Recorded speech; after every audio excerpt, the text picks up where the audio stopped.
Assalamualaikum warahmatullahi wabarakatuh. Selamat pagi, bertemu lagi dengan Atta Belajar, tempat belajar nyaman didampingi ayah bunda.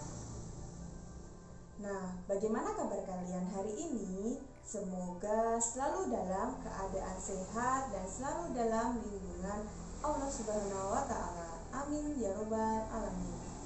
Nah, hari ini kita akan belajar tentang tema 3, peduli makhluk hidup. Subtema keberagaman makhluk hidup di lingkungan. Nah, agar belajar kalian hari ini lebih mudah dan kalian dapat memahaminya, silakan gunakan buku pendamping, buku tematik tema 3.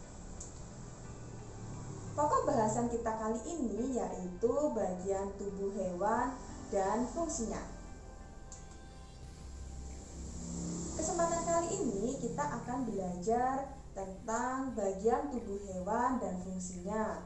Adapun bagian tubuh hewan secara umum terdiri dari bagian kepala, bagian badan, dan alat gerak.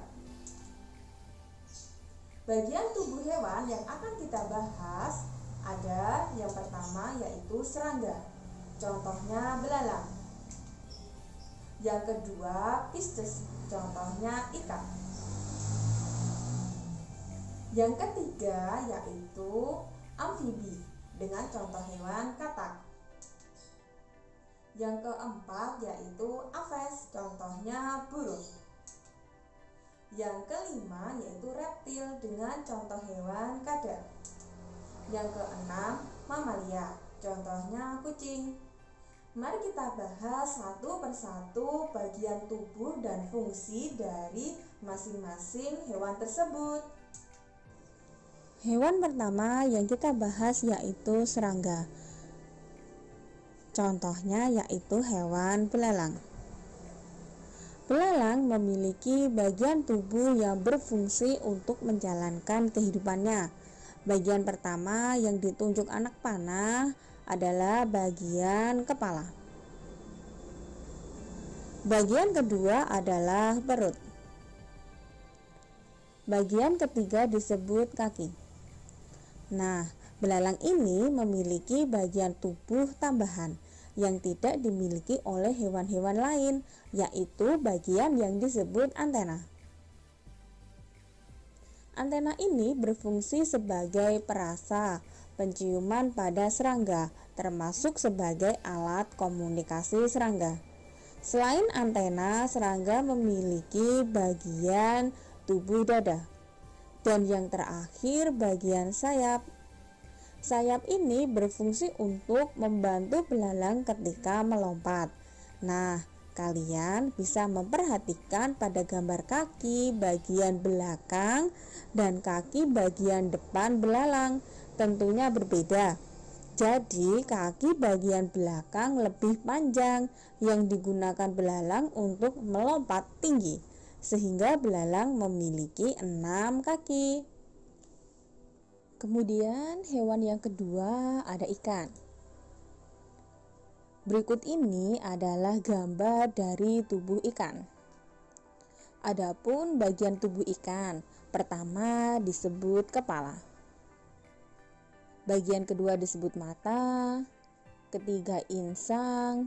Insang terletak di bagian bawah penutup insang, sehingga penutup insang bernama operkulum.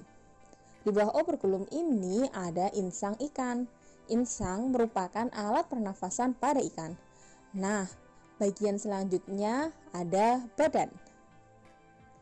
Bagian kelima disebut dengan sirip. Bagian yang terakhir disebut dengan ekor. Ikan merupakan hewan bertulang belakang yang hidup di air. Ikan memiliki sirip yang berguna untuk berenang dan tubuh yang ramping berguna untuk memudahkan gerak di dalam air. Nah, tubuh ikan biasanya ditutupi dengan sisik, kemudian ekor berguna untuk membantu pergerakan ikan di dalam air. Umumnya ikan berkembang biak dengan cara bertelur. Nah, itu tadi bagian tubuh ikan beserta fungsinya. Selanjutnya, hewan yang ketiga adalah hewan amfibi. Hewan yang ketiga adalah contoh hewan dari katak. Bagian tubuh dari katak yang pertama ada kepala, ada mata, ada perut, ada kaki depan, ada kaki belakang, dan pada jari kaki terdapat selaput kaki. Kalian dapat perhatikan pada gambar jika kaki katak yang belakang lebih panjang dibanding kaki katak yang bagian depan. Kaki belakang lebih panjang berfungsi untuk membantu katak saat katak melompat. Saat katak kecil hidup di dalam air berbentuk berudu, dia bernafas menggunakan insang. Pada saat dewasa, katak dewasa bernafas menggunakan paru-paru dan kulit. Maka dari itu, kulit dari katak berpori-pori karena membantu katak dalam bernafas. Nah, itu tadi bagian dan fungsi dari tubuh katak. Hewan selanjutnya yang keempat ada aves.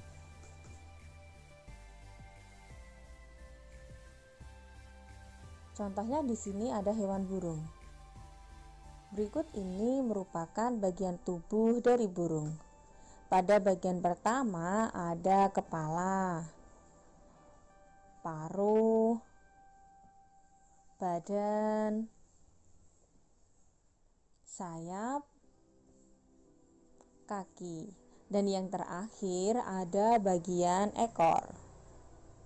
Burung adalah hewan yang memiliki sayap dan tubuhnya ditutupi oleh bulu.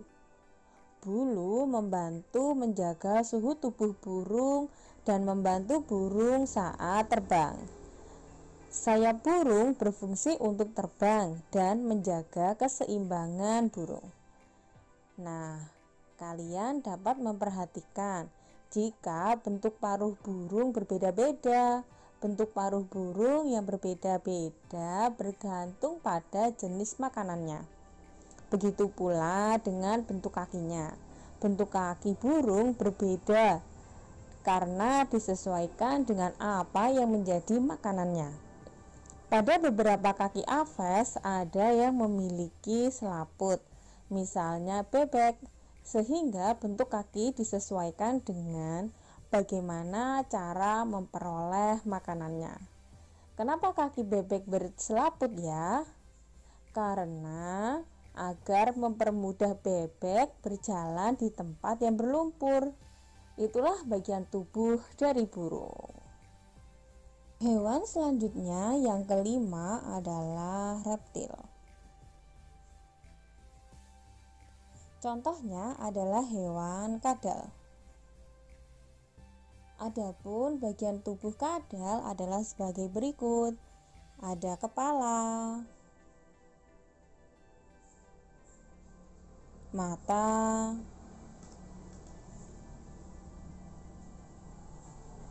perut, dan kaki. Kemudian bagian yang terakhir disebut ekor. Hewan reptilia ini termasuk hewan bertulang belakang, bersisik, dan bernafas menggunakan paru-paru.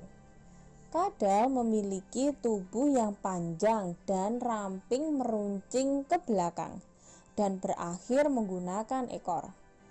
Kadal memiliki leher yang panjang dan pada badannya terdapat 4 kaki dengan 5 jari pada tiap-tiap kakinya. Ekornya yang panjang membantu dalam pergerakannya. Beberapa jenis kadal akan memutuskan ekornya jika berada pada keadaan berbahaya. Ekornya yang putus akan bergerak-gerak dan mengalihkan perhatian pemangsa, sehingga kadal dapat melarikan diri dari musuhnya. Itulah tadi bagian tubuh dari kadal. Hewan yang terakhir, keenam, adalah hewan mamalia. Contohnya adalah hewan kucing. Adapun bagian tubuh kucing, kepala, mata, kumis, telinga, badan, dan kaki. Dan yang terakhir yaitu ekor. Bagian tubuh tambahan pada kucing adalah kumis, karena pada kumis kucing terhubung pada banyak syaraf. Adapun fungsi dari kumis kucing adalah untuk berkomunikasi sebagai alat pendeteksi perubahan udara dan membantu dalam memburu mangsanya, dan juga sebagai navigasi pada saat berjalan di tempat yang gelap. Kumis pada kucing disebut juga dengan misai. Nah, selain kumis, kucing juga memiliki ekor yang berfungsi untuk menjaga keseimbangan pada kucing. Nah, itu tadi pembelajaran kita pada hari ini. Semoga kalian dapat memahaminya dan bisa mengerjakan evaluasi harian yang akan Ibu sampaikan. Bagaimana? Jangan lupa dicatat untuk beberapa yang perlu kalian pahami lebih lanjut. Semoga pembelajaran kali ini bermanfaat. Sekian, wassalamualaikum warahmatullahi wabarakatuh.